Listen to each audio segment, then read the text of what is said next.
ETV ప్రేక్షకులకి నమస్కారం.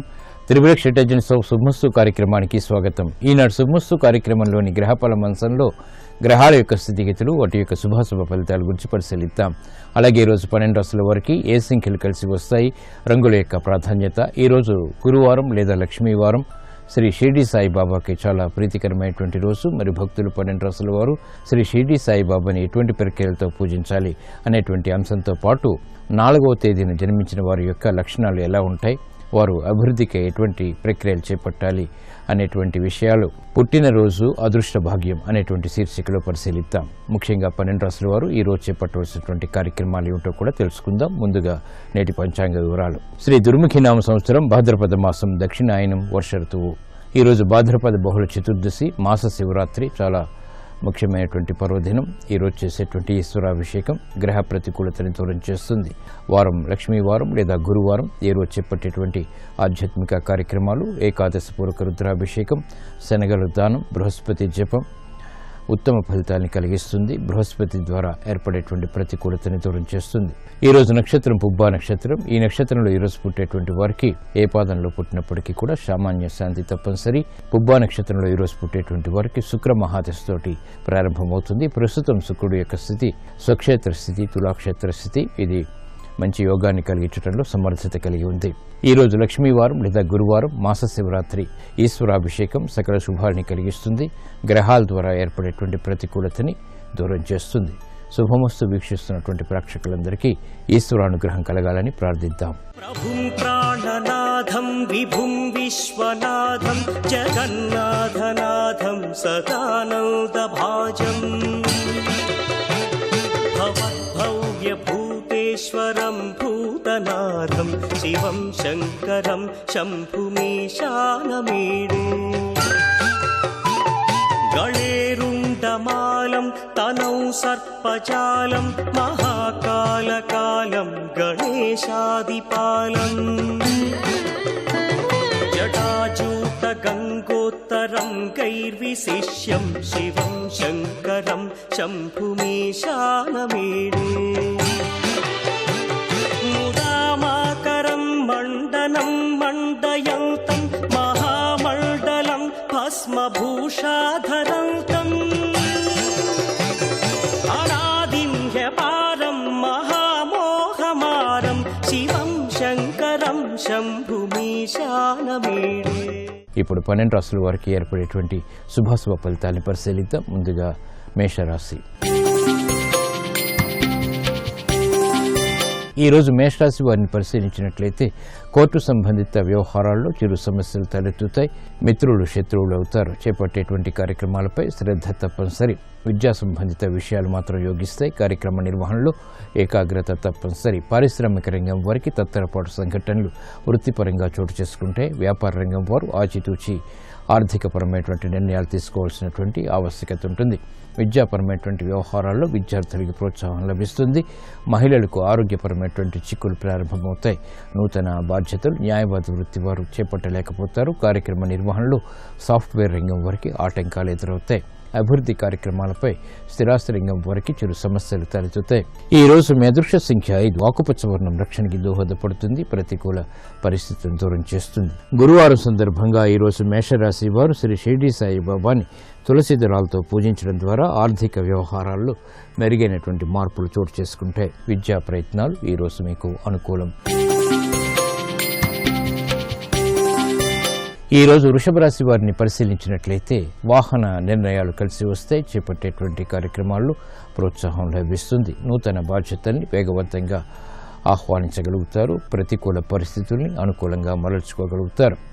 వృత్తిలో అభివృద్ధికి చేపట్టేటువంటి కార్యక్రమాలు కలిసి వస్తాయి. బాధ్యతతో కూడినటువంటి కార్యక్రమాలు తద్వారా విజయాలు సిద్ధిస్తాయి. క్రమశిక్షణతో కూడినటువంటి కార్యక్రమాల ద్వారా పారిశ్రామిక రంగం వారికి అభివృద్ధి చేకూరుస్తుంది. ఆనందకర పరిస్థితులు ఆర్థికంగా వ్యాపార రంగం వారికి దగ్గరవుతాయి. మహిళలకు ప్రోత్సాహం లభిస్తుంది. ఆరోగ్య రక్షణ కలిగి ఉంటారు.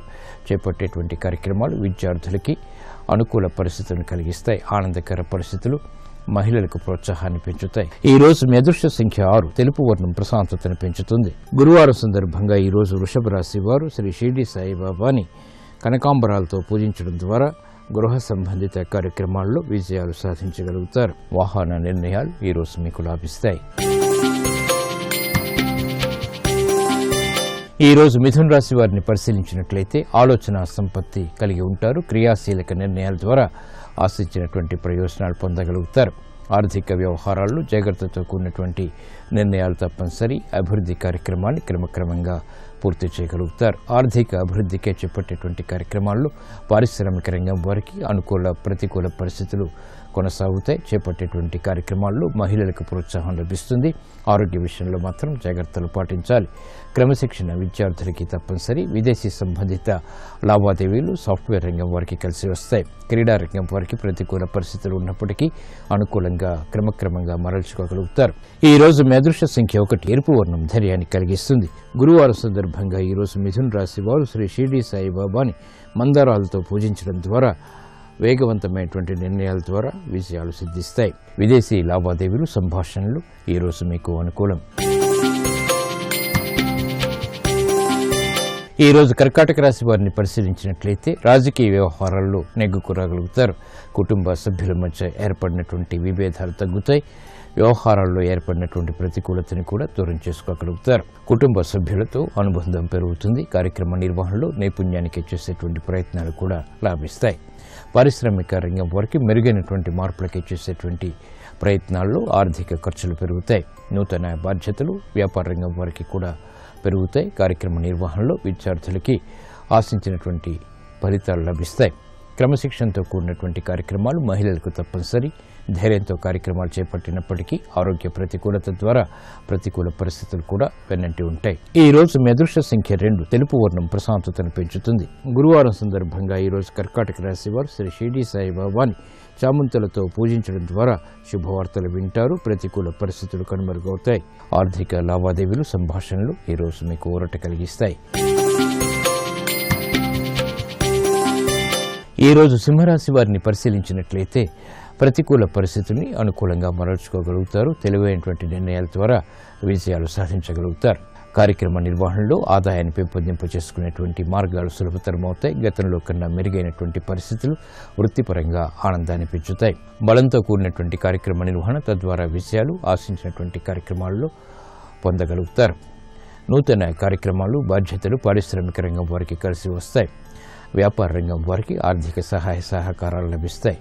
చేపట్టేటువంటి కార్యక్రమాలు మహిళలకు కూడా లాభిస్తాయి. గృహ సంబంధిత కార్యక్రమాల్లో ఆశించినటువంటి ప్రయోజనాలు దక్కుతాయి. శుభవార్తలు వింటారు. శుభ ప్రయత్నాలు కూడా అనుకూలిస్తాయి. ఈ రోజు మీ అదృష్ట సంఖ్య 1. ఎరుపు వర్ణం ధైర్యాన్ని కలిగిస్తుంది. గురువారం సందర్భంగా ఈరోజు సింహరాశి వారు శ్రీ షిరిడి సాయిబాబాని విభూతితో అభిషేకించడం ద్వారా ఆర్థిక వ్యవహారాల్లో మెరుగైనటువంటి మార్పులు చోటు చేసుకుంటాయి.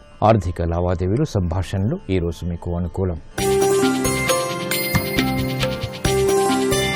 ఈరోజు కన్యారాశి వారిని పరిశీలించినట్లయితే ఆర్థిక విజయాలు సాధించగలుగుతారు. సంభాషణల ద్వారా ఆశించినటువంటి ప్రయోజనాలు దక్కుతాయి. బాధ్యతతో కూడినటువంటి కార్యక్రమాలు తద్వారా విజయాలు ఆనందాన్ని కలిగిస్తాయి. క్రమశిక్షణ కలిగి ఉంటారు. లాభదాయకమైనటువంటి కార్యక్రమాలు వ్యాపార రంగం వారు ప్రారంభించగలుగుతారు. దూరదృష్టితో చేపట్టేటువంటి కార్యక్రమాలు పారిశ్రామిక రంగం వారికి కలిసి వస్తాయి. అభివృద్ధి కార్యక్రమాలు విద్యార్థులకి బలాన్ని పెంచుతాయి. మహిళలకు ప్రోత్సాహం పెరుగుతుంది. ధైర్యంతో కూడినటువంటి నిర్ణయాల ద్వారా విజయాలు దగ్గరవుతాయి. చేపట్టేటువంటి కార్యక్రమాల్లో స్థిరాస్తి రంగం వారికి కూడా ప్రోత్సాహం లభిస్తుంది. వాహన సౌఖ్యం పెరుగుతుంది. అభివృద్ధి కార్యక్రమాలు రాజకీయ రంగం వారికి కలిసి వస్తాయి. ఈ రోజు మీ అదృష్ట సంఖ్య 6. తెలుపు వర్ణం ప్రశాంతతను పెంచుతుంది. గురువారం సందర్భంగా ఈరోజు కన్యారాశి వారు శ్రీ షిరిడి సాయిబాబాని నందివర్ధనాలతో పూజించడం ద్వారా శుభవార్తలు వింటారు. విదేశీ లావాదేవీలు సంభాషణలు ప్రక్రియలు ఈరోజు మీకు అనుకూలం. ఈరోజు తులారాశి వారిని పరిశీలించినట్లయితే విదేశీ లావాదేవీలు కలిసి వస్తాయి. ఆరోగ్య విషయంలో ఏర్పడినటువంటి ప్రతికూలత తగ్గుతుంది. ఆనందకర పరిస్థితులు గృహరీత్యా చోటు చేసుకుంటాయి. ప్రాధాన్యాన్ని పెంచేటువంటి కార్యక్రమ నిర్వహణ వ్యాపార రంగం వారికి లాభిస్తుంది. పారిశ్రామిక రంగం వారికి అభివృద్ధి గోచరిస్తుంది. ఆశాజనకమైనటువంటి వాతావరణం ఆర్థికంగా స్థిరాస్తి రంగం వారికి పెరుగుతుంది. సంభాషణ ద్వారా ఆశించినటువంటి ప్రయోజనాలు పొందగలుగుతారు. నూతన కార్యక్రమాలు వైద్య వృత్తి వారికి లభిస్తాయి. కోర్టు సంబంధిత వ్యవహారాల్లో న్యాయవాద వృత్తి వారికి పై చేయి అవుతుంది.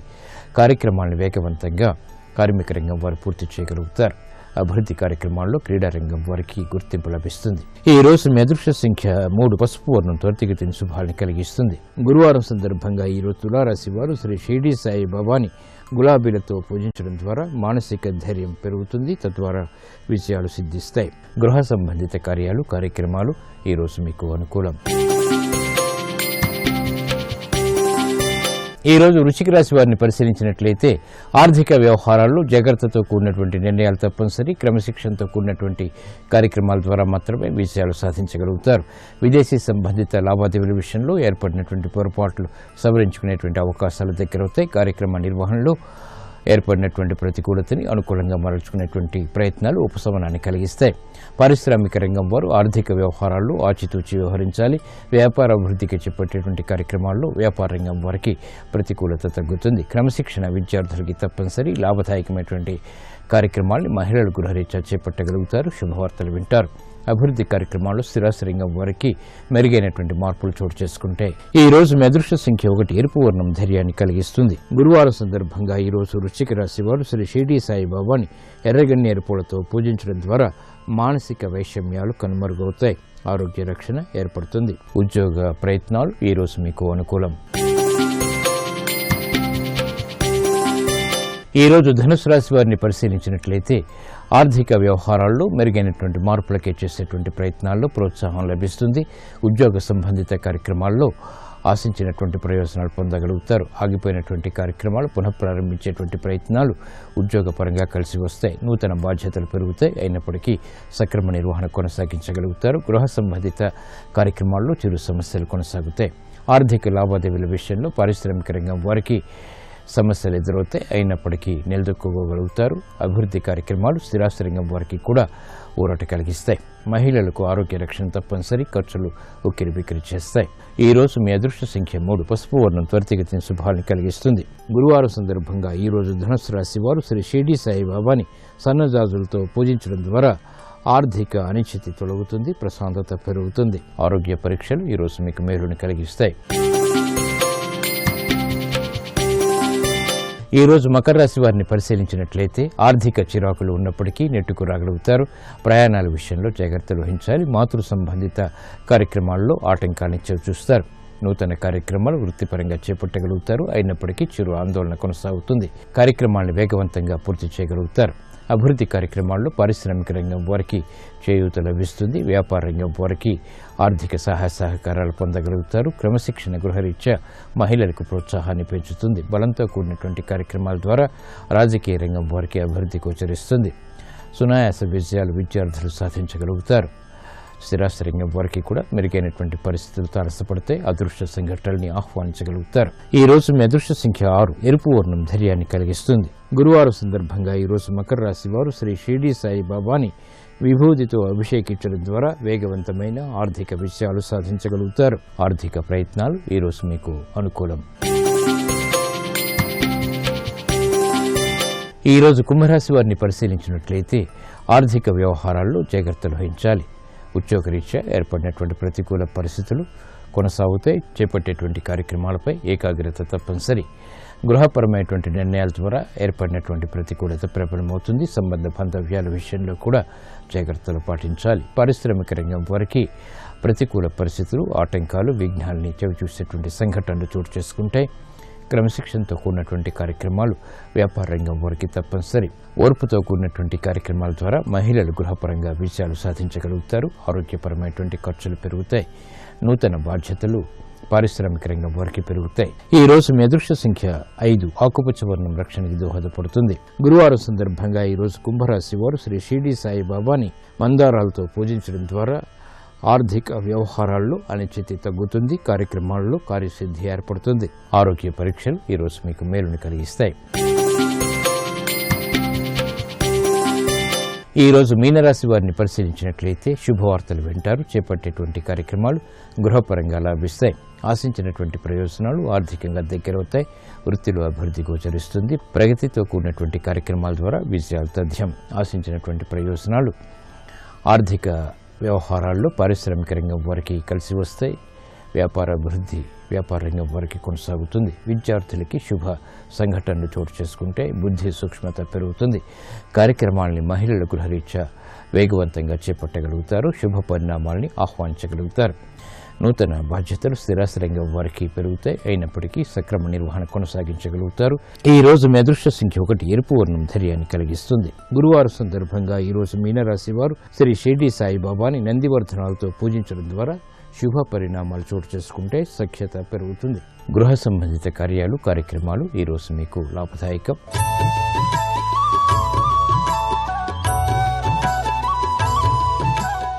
నాలుగవ సంఖ్యపై రాహు యొక్క ప్రభావం పూర్తిగా ఉంటుంది. 4వ తేదీని జన్మించిన వారి యొక్క లక్షణాలు ఏమిటి, వారి అభివృద్ధిని సాధించాలంటే ఎటువంటి ప్రక్రియలు పాటించాలో పుట్టినరోజు అదృష్ట భాగ్యం అనేటువంటి శీర్షికలో పరిశీలిద్దాం. 4వ తారీఖుపై రాహు యొక్క ప్రభావం ఎక్కువగా ఉంటుంది. రాహు ఛాయాగ్రహం. ఎంత పనైనా ఒక్కరే చేసేటువంటి సామర్థ్యం వీరికి ఎక్కువగా ఉంటుంది. మిగతా వారికంటే కూడా శక్తి సామర్థ్యాల్లో బలంగా ఉంటారు. నాయకత్వ లక్షణాలు కూడా బాగా ఎక్కువగా ఉంటాయి. రాజకీయంగా ముఖ్యంగా వీరు రాణించగలుగుతారు. గ్రహాధిపతి అయినటువంటి రాహుకి జపాలు ఇంకా నల్ల మినుములు దానం చేయడం ద్వారా ఆర్థిక విషయాల్లో వీరికి మంచి అనుకూలత ఏర్పడుతుంది. శనివారం నాడు వీరు తలపెట్టినటువంటి కార్యం విజయాన్ని కలిగిస్తుంది. నల్లటి వస్త్రాలు ధరించి ధన విషయంలో ప్రతిపాదన జరిపితే న్యాయంగా రావాల్సింది వీరికి వస్తూ ఉంటుంది. ఎంత సున్నితంగా ఉంటారో మాట వ్యవహారాల్లో తేడా వస్తే అంతే దూరంగా ఉంచుతారు. ఆకస్మిక విజయాలు ఆందోళనలు వీరికి ఏర్పడుతుంటాయి. వీళ్ళని చూసి అంచనా వేయటం కష్టం. తమ తెలివితేటల్ని ఒకే దాని మీద పెడతారు. ఆ దిశగా విజయం సాధించాలనుకుంటారు. 10 మందికి అధర్మంగా నడుచుకున్నట్టుగా కనిపిస్తారు, కానీ ధర్మంగానే కొనసాగుతారు. 10 మందికి ఆదర్శంగా నడుచుకుంటారు. చిన్న చిన్న బలహీనతలు వీళ్ళకు ఉంటాయి. వాటిని తెలియకుండా దాచుకుంటారు. వారి వారి రంగాల్లో వీరికి ఎదురుండదు. ఎంత గొప్ప వాళ్ళు వీళ్ళ రంగంలోకి వచ్చినా వీరి ప్రతిభా స్థాయిని అధిగమించలేకపోతారు. చిన్నదానికి ఒక్కొక్కసారి వీరికి బాగా ఆందోళన కలుగుతుంది. చాలా అరుదుగా కనబడుతుంది వీరి మనస్తత్వం. దుర్గా స్మరణ, మహాకాళి యొక్క ఉపాసన, మహాచండి యొక్క ఆరాధన వీరికి బాగా ఉపకరిస్తుంది. ప్రతి శుక్రవారం ఈ ప్రక్రియల ద్వారా వీరికి ఉపశమనం లభిస్తుంది. విజయాలు దగ్గరవుతాయి.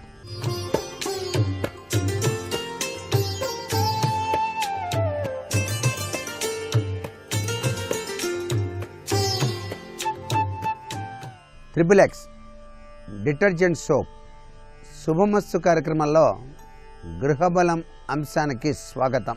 ఇంటి నిర్మాణం ప్రారంభించే ముందు 1 గంట ముందుగానే కుడివైపు తొండం ఉన్నటువంటి వినాయకుని ఉంచి చక్కగా విఘ్నేశ్వర ప్రార్థన చేయాలి. వక్రతుండ మహాకాయ కోటి సూర్య సమప్రభ నిర్విఘ్నం కురుమే దేవ సర్వకార్యేషు సర్వదా అని పసుపుతో వినాయకుని అర్చన చేసిన తదుపరి తప్పనిసరిగా లక్ష్మీదేవి పూజ కూడా చేయాలి. పద్మంలో కూర్చుని ఉన్నటువంటి లక్ష్మీ అమ్మవారి యొక్క ఫోటో ఆ శంకుస్థాపన సమయంలో ఉంచి లక్ష్మీ అష్టోత్తర శతనామావళి చేయటం అత్యుత్తోత్తమ పద్ధతి అనేటువంటి విషయాన్ని ప్రతి ఒక్కరూ గమనించండి.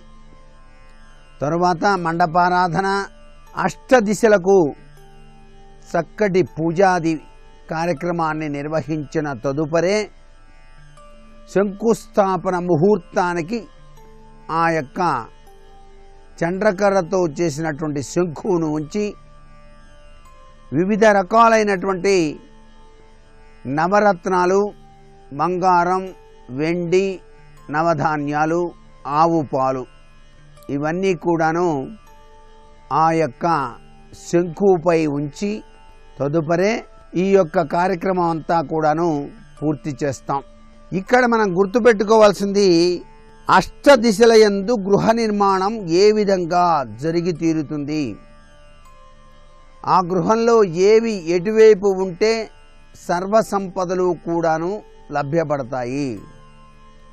100% వాస్తుశాస్త్రరీత్యా కట్టినటువంటి గృహ నిర్మాణం సాధ్యమేనా అంటే అక్కడ భూ సంబంధమైనటువంటి పరీక్షా విధానం, అక్కడ ఈశాన్యంలో పడ్డటువంటి నీటి యొక్క తత్వచింతన, ఆ యొక్క కట్టేటువంటి విధానంలో పక్కన ఉన్నటువంటి ఇండ్ల యొక్క ప్రభావం ఇవన్నీ సరిగా ఉన్నప్పుడు మాత్రమే 100% గృహవాస్తు నిర్మాణం జరుగుతుంది.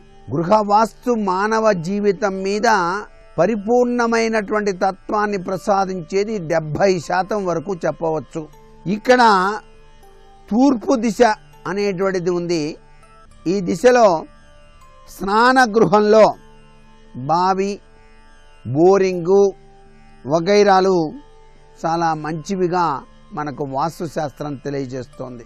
ఆగ్నేయ భాగంలో మాత్రం ఇంటి లోపల వంట ఇల్లు అనేటువంటిది తప్పనిసరిగా కట్టి తీరాలి. మెట్లు భోజనానికి పలహారశాలలకు కూడాను మంచిది ఆగ్నేయ దిశ. మా ఖాళీ ఆగ్నేయంలో ఉందండి, అక్కడ మెట్లు కట్టుకుంటాం, కట్టుకోవచ్చా అని చెప్పేసి చాలామంది భావిస్తూ ఉన్నారు. తప్పనిసరిగా మెట్లు ఆగ్నేయంలో కట్టుకోవడంలో తప్పు లేదు. అయితే దిశను బట్టి ఆ యొక్క విధి విధాన రీత్యా మీరు వాస్తు సిద్ధాంతిని సంప్రదించి ఎటువైపు మెట్లు కడితే మంచిదో అనేది కూడా తెలుసుకోవటం మంచిది. ఒక్కొక్క ఇంటికి ఆగ్నేయ మెట్లు కన్నా కూడాను వాయువ్యంలో మెట్లు కట్టినట్లయితే చాలా చక్కటి అందం వస్తుంది గృహానికి. దక్షిణ దిశ యందు తప్పనిసరిగా యజమాని నిద్రించేటువంటి పడక గది ఉండాలి. నైరుతి దిశలో బరువులు కానివ్వండి, స్టోర్ రూములు కానివ్వండి, ఇలాంటివి నిర్మాణం చేయడంలో తప్పు లేదు. అయితే పడక గది మాత్రం నైరుతి దిశలో ఉండేటట్టుగా ఏర్పాటు చేసుకోవటం ఉత్తమోత్తమైనటువంటి పద్ధతిగా మనకు వాస్తుశాస్త్రం తెలియజేస్తోంది. పడమర దిశ యందు భోజనానికి, డైనింగ్కు ఇలాంటి వాటికి కూడాను మంచిదే. అయితే వంట గదిని ఆనుకొని మాత్రం ఎటువంటి పరిస్థితుల్లోనూ టాయిలెట్స్ నిర్మాణం చేయకూడదు. ఇది ప్రతి ఒక్కరూ కూడాను గమనించవలసినటువంటి ముఖ్య విషయం. డైనింగ్ హాల్ అనేటువంటిది వంటగదికి ఆనుకొని గనక ఉన్నట్లయితే సర్వ విధాలా కూడాను శ్రేయోదాయకం. అసలు ఇంటి యజమాని ఇల్లాలు వంటగదిలో కూర్చొని భోజనం చేసినట్లయితే సర్వసంపదలు కూడాను సిద్ధిస్తాయి అంటోంది వాస్తుశాస్త్రం. వాయవ్య దిశలో మీరు గనక చక్కటి ఆవుని పెంచేటట్టయితే ఆ పశువుకి కావలసినటువంటి శాల నిర్మాణం చేసుకోవచ్చు. చతుష్పాద జంతువుల యొక్క నివాసం కూడాను వాయువ్యంలో ఉండేటట్టుగా ఏర్పాటు చేసుకోవాలి. ఉత్తర దిశలో ధనం దాచుకునేటువంటి కుబేర స్థానం ఉంటుంది కాబట్టి అందుచేత బీరువాలు, విలువైన సామాన్లు ఉత్తర దిశలో ఉండటం చాలా మంచిది. అందుకే చాలామంది ఇటీవల కాలంలో ఉత్తరం బరువు కదండి అన్నప్పటికీ కూడా బీరువా అనేటువంటిది మాత్రం ఉత్తర దిశలోనే ఉంచి దక్షిణం చూసేటట్టుగా ఉంచుకొని దానిలో మీ విలువైన సామాన్లు దాచుకోండి అని చెప్పేసి వాస్తుశాస్త్రం సలహా ఇస్తోంది. ఈశాన్యంలో మాత్రం తప్పనిసరిగా పూజా మందిరం అనేటువంటిది ఒక ప్రత్యేక గదిని ఏర్పాటు చేసుకోవడం చాలా మంచిది ప్రతి వాళ్ళకి కూడాను. భగవంతుడు ప్రసాదించిన అమృతతుల్యమైనటువంటి ఆ గృహం ఆయనకి నిత్యం కూడాను ధ్యాన, ఆవాహన, నైవేద్యాది కార్యక్రమాలు నిర్వహించేందుకు వీలుగా ఈశాన్యంలో ఒక ప్రత్యేక గదిని ఏర్పాటు చేసుకొని దానిలో పూజా మందిరం ఏర్పాటు చేసుకొని నిత్యం ఇంటి యజమాని ఇల్లాలు అక్కడ గనక ధ్యానం చేసినట్లయితే, దీపారాధన చేసినట్లయితే ఆ గృహానికి దేదీప్యవంతమైనటువంటి లక్ష్మీ కళ ఉట్టిపడుతుంది సుమా అని చెప్పేసి చెప్పడంలో ఏమాత్రం సందేహం లేదు. అంతేకాకుండా ఈ నీటి పంపులు లేక బోరింగులు లేక బావి అనేటువంటిది ఎక్కడ త్రవ్విస్తే మంచిది గృహ ప్రాంగణంలో అంటే ఈశాన్య దిశ అన్నిటికన్నా ఉత్తమోత్తమైనది. తూర్పు దిశ సంపదని, జయాన్ని, లాభాన్ని కూడా ఇస్తుంది. తూర్పు ఈశాన్యం ఈ రెండు దిశలు కూడాను చాలా మంచివండి బోరింగ్ పంపు వేయించుకోవడానికి. ఇవన్నీ కూడా గమనించి నిర్ణయాలు తీసుకొని చక్కటి గృహాన్ని కట్టుకొని ఆనందకరమైనటువంటి జీవితాన్ని గడపడానికి ఆస్కారం ఎక్కువగా ఉంటుంది. మరికొన్ని ముఖ్య విషయాలు రేపటి శుభమస్తు కార్యక్రమంలో తెలుసుకుందామా? మరి సర్వే జనా సుఖినో భవంతు.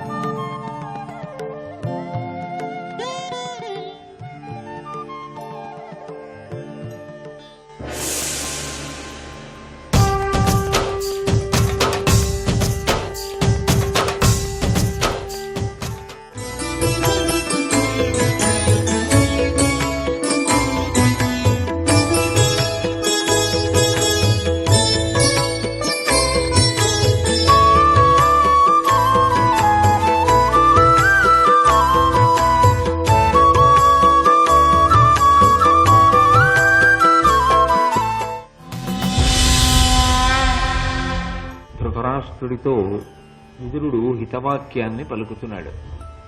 విదురుడు సాక్షాత్ ధర్మదేవత.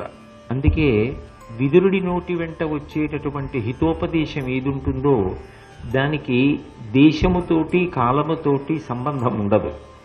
ఎప్పటికైనా సరే మనుష్యులందరూ కూడా తమ జీవితంలో అనుష్ఠించి ఉన్నతిని పొందడానికి వీలైనటువంటి విశేషాలన్నింటినీ కూడా విదురుడు ప్రస్తావన చేస్తాడు.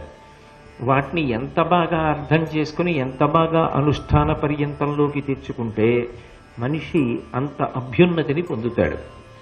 ఆయన ధృతరాష్ట్రుడితో తన ప్రసంగాన్ని కొనసాగిస్తూ అంటున్నాడు, చెల్లియుండియు సైరణ సెయ్యునతడు పేదవడియును అర్ధికి ప్రియముతోడ తనకు కల భంగి ఇచ్చునతండు పుణ్యపురుషులని చెప్పిరార్యులు కురువరీణ్య. పుణ్యపురుషుడు అని అనిపించుకోవడానికి ఏ లక్షణములు కలిగిన వాడు అన్వయమై కీర్తింపబడతాడు అన్నదానికి విదురుడు కొన్ని విశేషాల్ని ఉటంకిస్తున్నాడు. ఈ లక్షణములు కలిగిన వాణ్ణి పుణ్యపురుషుడు అని పిలుస్తారు అని. చెల్లియుండి సైరణ సెయ్యునతడు.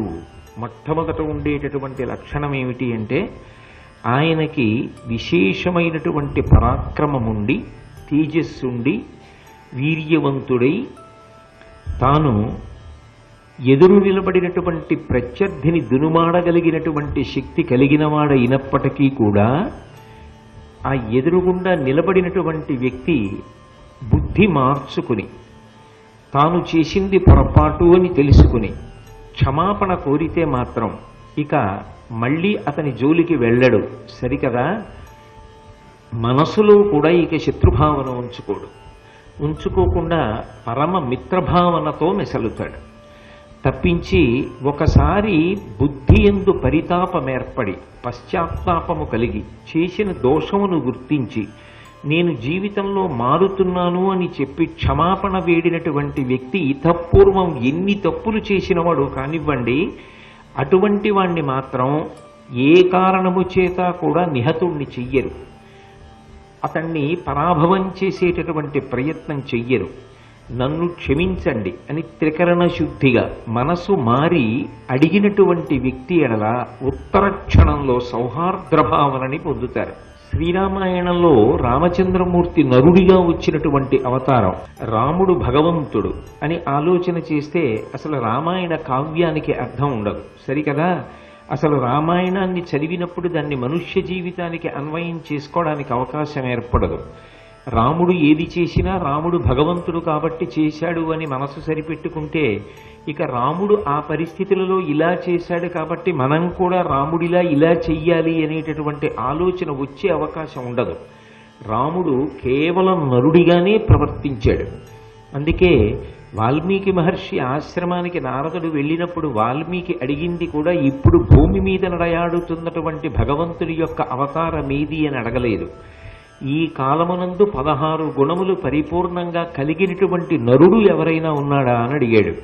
కోన్వస్మిన్ సంప్రదంలోకే గుణవాన్ కశ్చ వీర్యవాన్ ధర్మజ్ఞశ్చ కృతజ్ఞశ్చ సత్యవాక్యో దృఢవ్రతః చారిత్రేణ చ కోయుక్తః సర్వభూతేషు కోహితః విద్వాన్ కః కస్సమర్థశ్చ కశ్చైక ప్రియదర్శనః ఆత్మవాన్ కో జితక్రోధో ద్యుతిమాన్ కో నరసూయకః కస్య బిభ్యతి దేవాశ్చ జాతరోషస్య సంయుగే అని 16 గుణములను ఉటంకించి ఇవి పరిపూర్ణముగా కలిగిన నరుడు ఈ కాలమునందు ఎక్కడైనా ఉన్నాడా అని వాల్మీకి నారద మహర్షిని అడిగితే ఉన్నాడు అని రామచంద్రమూర్తి యొక్క కథని సంక్షేప రామాయణంగా చెప్తే తర్వాత బ్రహ్మగారి ఆజ్ఞ మేరకు విస్తరించి దాన్ని రచన చేస్తే శ్రీరామాయణంగా భూమి మీదకు వచ్చింది.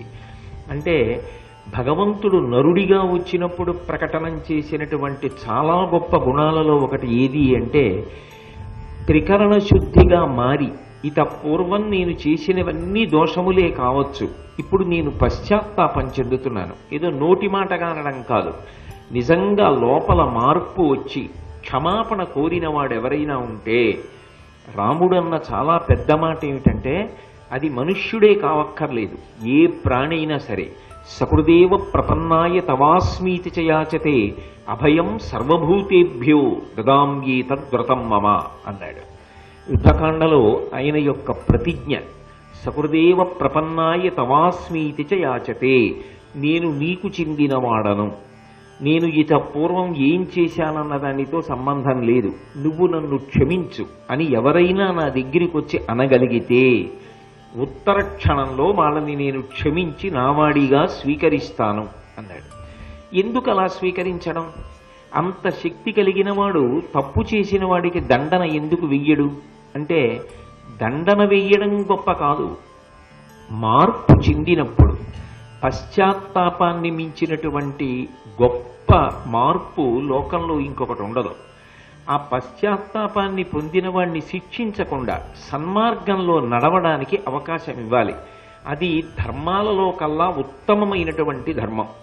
అందుకే అది ఎందుకు చేస్తారు అంటే శక్తి లేక కాదు, తర్వాత ఎప్పుడైనా పనికొస్తాడు అని కాదు, రాజీ పడడం కోసం కాదు, సంధి కోసం కాదు.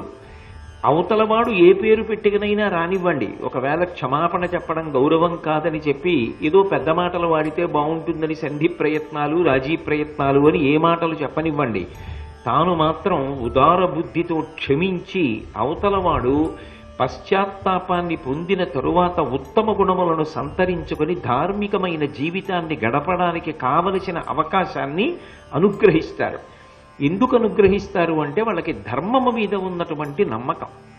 ఆ నమ్మకం చేత అవతల వాడికి అవకాశం ఇచ్చి తీరాలి. లేకపోతే మారిన తర్వాత అవకాశం ఇవ్వకుండా గతంలో నువ్వు ఒక తప్పు చేసావు కాబట్టి ఇప్పుడు నేను నీకు మరణదండన విధిస్తాను, లేకపోతే ఏదో తప్పు చేశావు కాబట్టి నేను నిన్ను ఇలా శిక్ష చేస్తాను అంటే ఇక వాడిలో వచ్చిన మార్పుకి ఫలితం ఏముంటుంది? అందుకే ధర్మజ్ఞులైనటువంటి వారు, పుణ్యపురుషులైనటువంటి వారు ఎన్నడూ కూడా ఒకసారి అవతలవాడి తప్పు తెలుసుకుంటే ఇక వాడికి దండన విధించరు. అందుకే శ్రీరామాయణంలో రామచంద్రమూర్తి యొక్క శీల వైభవాన్ని తెలుసుకున్న తల్లి కాబట్టి సీతమ్మ రావణాసురుడితో మాట్లాడుతూ ఒక మాట అంటుంది, వధంచామిచ్చితా ఘోరం తయాసౌ పురుషర్షభ విదితస్సహి ధర్మజ్ఞ శరణాగత వత్సల అంటుంది. వధంచామిచ్చితా ఘోరం, నువ్వు బుద్ధిని మార్చుకోకపోతే నువ్వు చేసినటువంటి దారుణమైన పాపముల వలన సామాన్యమైన రీతిలో మరణించవు, చాలా ఘోరాతి ఘోరమైన మరణమును పొందుతావు. ఘోరాతి ఘోరమైన మరణము అన్న మాటకు అర్థం ఏమిటి? వీడెప్పుడు మరణిస్తాడు అని చెప్పి అందరూ ఎదురు చూసేటటువంటి పరిస్థితి రాకూడదు. అయ్యో ఆయన వెళ్ళిపోయారా అని చెప్పి చాలామంది బాధపడేటట్టుగా వెళ్ళిపోయిన జీవితం ఏదో అది సార్థక్యమును పొందిన జీవితం. రామరావణ యుద్ధం జరుగుతుంటే ఆకాశంలోకి వచ్చి ఋషులు, దేవతలు, అన్ని గణములు నిలబడ్డాయి. ఎందుకు నిలబడ్డాయి అంటే రావణ వధైపోతే అమ్మయ్యాని మన కంటితో చూడాలి. అంటే ఇంకా అంతకన్నా దారుణమైనటువంటి చావు ఏముంటుంది? నువ్వు చేసిన పాపానికి అటువంటి శిక్ష పొందుతావు, ఎందుకంటే నీ మీద అంతమందికి శత్రుత్వం ఉంది. అయినా రాముడి దగ్గర ఒక గొప్ప గుణం ఉంది. వధంచామిచ్చితా ఘోరం తయాసౌ పురుషర్షభ విదితస్సహి ధర్మజ్ఞ శరణాగత వత్సల. ధర్మజ్ఞ, ఆయన ధర్మములు తెలిసిన్నవాడు. అందుకే నువ్వు వెళ్ళి నేను తప్పు చేశాను అని ఆయన దగ్గర ఒప్పుకోగలిగితే శరణాగత వత్సలుడైనటువంటి రాముడు నువ్వు చేసింది ఎంత పెద్ద తప్పు అన్నది కూడా చూడడం, ఉత్తరక్షణంలో క్షమించేసి నిన్ను అనుగ్రహించి నీ 10 తలలు కోయకుండా విడిచిపెడతాడు. అందుకే నా మాట నమ్ము, ఇప్పటికైనా రాముని యొక్క పాదములు పట్టుకుని కృతకృత్యుడవై జీవితాన్ని పొందు అంటుంది. అది ధర్మజ్ఞ అన్న విశేషణాన్ని వేస్తుంది అక్కడ సీతమ్మ. ఎవరు ధర్మమును తెలుసుకుని ఉన్నాడో వాడు తాను ధర్మాచరణము చెయ్యడం ఒక్కడే కాదు, అవతలవాడు పరితాపమును చెందినప్పుడు ధర్మాత్ముడై వాడు జీవించడానికి ఒక అవకాశం కూడా ఇవ్వాలి. అలా ఇవ్వలేదనుకోండి, నువ్విప్పుడు క్షమాపణ చెప్తే నాకు అనవసరం, నువ్వు చేసిన తప్పులకు నీ కంఠం కోసేస్తాను, నిన్ను సర్వనాశనం చేసేస్తాను అని అనకూడదు. సోదర సమానంగా ఎంత తప్పు చేసిన వాడు కానివ్వండి క్షమించండి అని ఒక మాట అనగలిగితే, నోటి మాటగా కాదు త్రికరణ శుద్ధిగా అనగలిగితే, అన్నిటినీ మరిచిపోయి సోదర భావంతో కౌగిలించుకుని ఆయన ధార్మికమైనటువంటి జీవనం గడిపి ఆయన కూడా గట్టెక్కడానికి కావలసినటువంటి అవకాశాన్ని కల్పించిన వాడు ఎవరు ఉంటాడో వాడు ధర్మజ్ఞుడు, వాడు ఉత్తమ పురుషుడు, వాడు పుణ్యపురుషుడు. అంతకన్నా గొప్ప పుణ్యం ఇంకొకటి ఉండదు. ఎందుకని అంటే తాను ధర్మాచరణం చేయడం చాలా గొప్పది. కానీ ధర్మాచరణం చేస్తున్న వాళ్ళని పాడు చేస్తున్నవాడు కూడా తప్పు తెలుసుకుని అంగీకరించినప్పుడు క్షమించి ధర్మాచరణం చేయడానికి విడిచిపెట్టడం చాలా ఉత్తమ ధర్మం. అందుకే పుణ్యపురుషుడు ఎవరు అంటే విదురుడు పతాక స్థాయిలో అలా ప్రవర్తించగలిగినటువంటి నైపుణ్యమును పొందినవారు, ఆ ధర్మమును తెలుసుకున్నవారు, అలా అనుష్ఠించగలిగినటువంటి వారు, శత్రువుని కూడా మన్నించగలిగినటువంటి వారు ఎవరు ఉంటారో వాడు పుణ్యపురుషుడు. ఈ మాట చెప్తున్నప్పుడు మీకేమర్థం అవుతోంది? ధృతరాష్ట్రుడితో మాట్లాడుతున్నాడు విదురుడు. ఎవరు పుణ్యపురుషుడు? ధర్మరాజు పుణ్యపురుషుడు.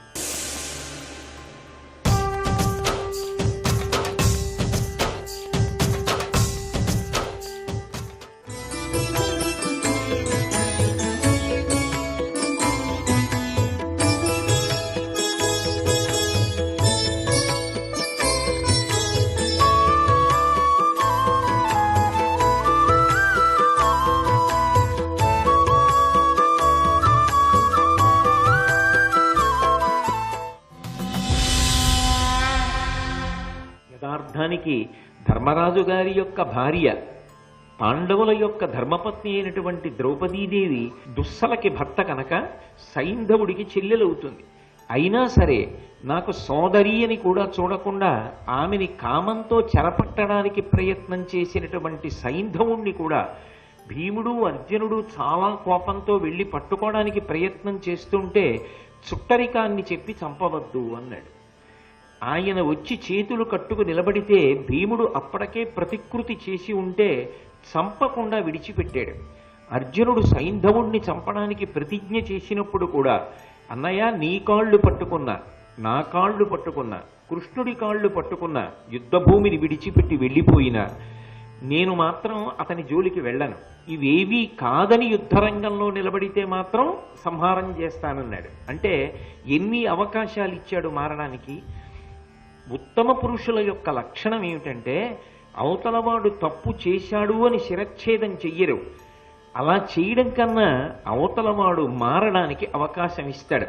ఒక్కటి ఆలోచించండి, భగవంతుడు కూడా తప్పు చేశావని తల తీసేస్తానన్నాడు అనుకోండి, ఎంతమంది మిగులుతారు?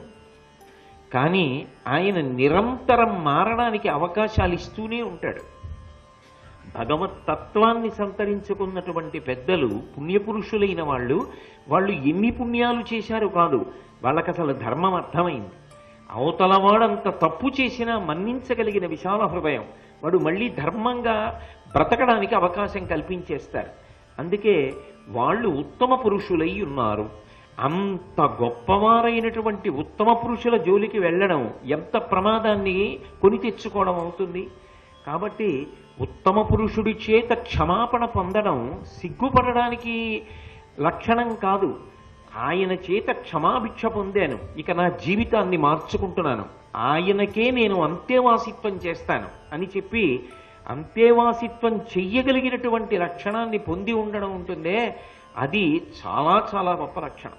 విదురుడు ఉత్తమ పురుష లక్షణంగా మొట్టమొదట పేర్కొన్నది ఏది అంటే చెల్లియుండియు సైరణ చెయ్యునతడు, పేదవడియును అర్ధికి ప్రియముతోడ తనకు కల భంగి ఇచ్చు నతండు. ఆయన కటిక పేదవాడు, ఆయన ఏం పెద్ద దాచుకున్నవాడు కాదు, పెద్ద ఐశ్వర్యవంతుడు కాడు. అయినా ఆయన ఏం చేస్తూ ఉంటాడు అంటే తాను చెయ్యగలిగినటువంటి దానాన్ని తాను చేస్తూ ఉంటాడు. ఎవరికి? తనకన్నా కిందనున్నవాడు ఎవరైనా ఉంటే కాదు, తాను చేసి ఆదుకోగలిగిన అవకాశం ఎప్పుడైనా కలిగితే.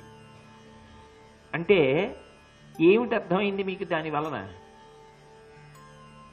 అందులో సనాతన ధర్మమునకు ప్రాణప్రదమైనటువంటి ఒక సిద్ధాంతము ప్రతిపాదింపబడుతోంది. ఈ జన్మలో నువ్వు ఏవి అనుభవిస్తున్నావో అది గత జన్మలలో చేసినటువంటి పాపపుణ్యముల యొక్క ఫలితం. అందుకే మహాత్ములు కూడా ఇబ్బందులు పడ్డారు, ఇబ్బందులు పడకుండా లేరు. శారీరకమైన ఇబ్బందులు వస్తాయి మహాత్ములకు కూడా. భగవాన్ రమణులకు, అరుణాచల భగవాన్ రమణులకు సర్కోమా వ్యాధి రాలా? రామకృష్ణ పరమహంసకి కంఠంలో రాచపుండు పుట్టల. శరీరమునకు వ్యాధులు వస్తాయి, కానీ మహాత్ముల యొక్క లక్షణం ఏమిటంటే, భగవదనుగ్రహం పొందిన వారి లక్షణం ఏమిటంటే, శారీరకముగా కలిగిన వైక్లభ్యమును లెక్క చేయక కర్తవ్యతానిష్టతో ముందుకెళ్ళిపోతూ ఉంటాడు. ఆఖరి ఊపిరి వరకు ఆ కర్తవ్యతానిష్టక అంతుండదు, అంతే, అది అలాగే వెడుతుంది. దాని యందు స్థైర్యము సన్నగిల్లదు. అదే స్థైర్యాన్ని పొంది ఉంటారు. ఎందుకని? శరీరమునకు ఒక ఇబ్బంది వచ్చింది, అది గత జన్మలలో చేసినటువంటి పాప ఫలితం. ఈ జన్మకు అలా అనుభవించమని ఈశ్వరుడు రాసేశాడంతే, ప్రారబ్ధం. ఆ ప్రారబ్ధము విడిచిపెట్టిన బాణం, ఇక దాన్ని వెనక్కి తీయలేరు. కాబట్టి ఆ ప్రారబ్ధం అలా పోతోందంతే. అక్కడికి దాని గురించి పెద్ద పట్టించుకుని చతికిలు పడిపోవలసిన అవసరం లేదు. కాబట్టి వెళ్ళిపోతూ ఉంటారంతే తప్ప ఆగడం అన్న ప్రసక్తి ఉండదు. అలా ఉండకూడదు కూడా. అలా చతికిలు పడిపోతే ఇది ధీరగుణం అనిపించుకోదు. కాబట్టి ఆయన తనకి ఏదీ లేకపోయినా ఇతరులకు తాను చెయ్యగలిగిన ఉపకారాన్ని తాను చేసుకుంటూ వెళ్ళిపోతూ ఉంటాడు. వాడు ఉత్తమ పురుషుడు. ఎందుకు చేస్తూ ఉంటాడు అంటే, ఈ జన్మలో కటిక పేదవాణ్ణి ఎందుకయ్యా? ఒక జన్మలో పెట్టడం చేత కానివాణ్ణి కనుక ఈ జన్మలో పేదవాణ్ణి అయ్యాను. ఉత్తర జన్మలలో పేదవాణ్ణి కాకుండా ఉండాలంటే జీవుణ్ణి లెక్కలోకి తీసుకుంటున్నాడు. నేను జీవుడి కొరకు చెయ్యాలి. కుటుంబంలో తల్లి ఉంటుంది, తండ్రి ఉంటాడు, అన్నదమ్ములు ఉంటారు, అక్క చెల్లెలు ఉంటాడు, భర్త ఉంటారు, పిల్లలు ఉంటారు, భార్య ఉంటుంది, వీళ్ళందరూ ఉంటారు కుటుంబ సభ్యులు.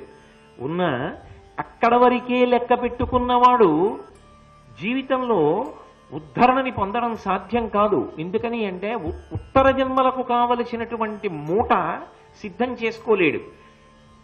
ఈ జన్మలో జీవుడు ఇందులో కూర్చున్నాడు. దీనికో పేరు కోటేశ్వరరావు అని, దీనికో భార్య, దీనికి బిడ్డలు. ఇందులో ఉన్నంతకాలం ఏ కోరిక ఉంటుంది? వాళ్ళు బాగుండాలని కోరుకుంటుందా, ఉండదా? వాళ్ళు బాగుండాలి అంటే, వాళ్ళ కడుపు నిండా అన్నం పెట్టాలి అంటే, వాళ్ళు గౌరవంగా సంతోషంగా బ్రతకాలి అంటే, నేను చేసుకున్న పుణ్యం ఏదో ఉండాలిగా సుఖపెట్టడానికి. ఆ పుణ్యం లేని నాడు సుఖం ఎలా పెడతాను? ఈ జీవుడు ఈ జన్మలో మోక్షం పొందేస్తాడనే నమ్మకం ఏమిటి? పొందితే మంచిదే. ఈ జన్మ కాకపోతే వచ్చే జన్మలో మళ్ళీ ఇంకో శరీరంలో కెడతాడుగా. అక్కడ ఒక భార్య ఉంటుందిగా, అక్కడ బిడ్డలు ఉంటారుగా, అప్పుడు ఆకలి దప్పిలు ఉంటాయిగా, అప్పుడు వాళ్ళని సుఖపెట్టాలిగా. మరి సుఖపెట్టాలంటే పుణ్యం ఉండాలిగా. ఈ జన్మలో గత జన్మలో చేసింది లేదు కాబట్టి కష్టపడుతున్నావు కాబట్టి ఈ జన్మలో కూడా ఎవరికి ఏమీ పెట్టనంటే, నువ్వు పెట్టగలిగినది పెట్టు చాలు. అంటే అర్హత నిరిగి నువ్వు పెట్టినది ఏది ఉంటుందో ఆ పెట్టడంలో సంతోషం ఉండాలి. నాకు అవకాశం వచ్చిందని. ఎందుకని అంటే, ఇక్కడ నేను పెడుతున్నదేదో అది కొంతవరకు సంతోషం. మా ఆవిడ కడుపు నిండా తింటోంది, మా పిల్లలు కడుపు నిండా తింటున్నారు, అమ్మయ్య వాళ్ళు సంతోషంగా ఉన్నారు, నా స్నేహితులు సంతోషంగా ఉన్నారు, సంతోషం, బాగుంది. కానీ నా జీవుడి కొరకు కూడా ఓ పుణ్యం చేసుకోగలిగాను. అది ఇప్పుడు అంటే అది అలా మార్చడానికి భగవంతుడు వస్తాడు, అనుగ్రహించడానికి. జీవుడికి అనుగ్రహం చెయ్యడానికి ఈశ్వరుడు వస్తే తప్ప మార్చడం కుదరదు. నా దగ్గర ఇక్కడ డబ్బు ఉందనుకోండి, నేను అమెరికా పెడుతున్నాను అనుకోండి, ఈ రూపాయలు సంచిలో పట్టుకెడితే పనికిరావుగా.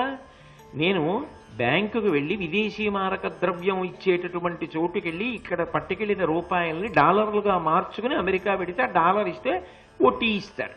అంతేగాని రూపాయలు పట్టుకెడితే అక్కడ విలువ ఉండదు, దానికి డాలర్గా మార్చుకోవాలి. అలాగే ఇక్కడ నీకు ఏముందో దాన్ని మార్చుకోవాలి, పుణ్యంగా మార్చుకోవాలి. ఆ పుణ్యము నీ వెంట వస్తుంది. వాడు పుణ్యపురుషుడు. అలా లెక్క కట్టుకుంటున్నవాడు, జీవుడి కోసం లెక్క కట్టుకుంటున్నవాడు పుణ్యపురుషుడు. కురుపుణ్య మహోరాత్రం.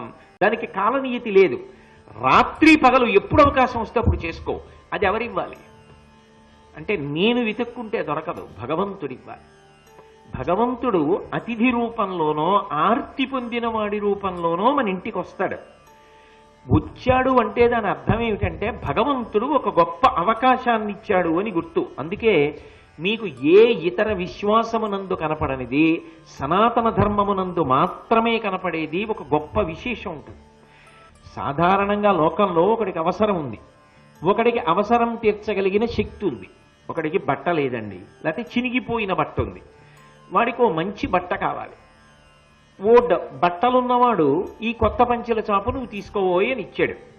ఇప్పుడు పంచెల చాపు ఇచ్చిన వాడికి పుచ్చుకున్నవాడు కదా నమస్కారం చేయాలి. లౌకికమైన సిద్ధాంతం అయితే ఏం చెప్పాలి? పుచ్చుకున్నవాడు ఎవరు ఉంటాడో వాడు ఇచ్చిన వాడికి నమస్కారం చెయ్యాలి. ఎందుకని? ఈయనకి పంచెలు లేవు, ఆయన పంచి ఇచ్చాడు, ఆయనకి నమస్కారం చేయాలి.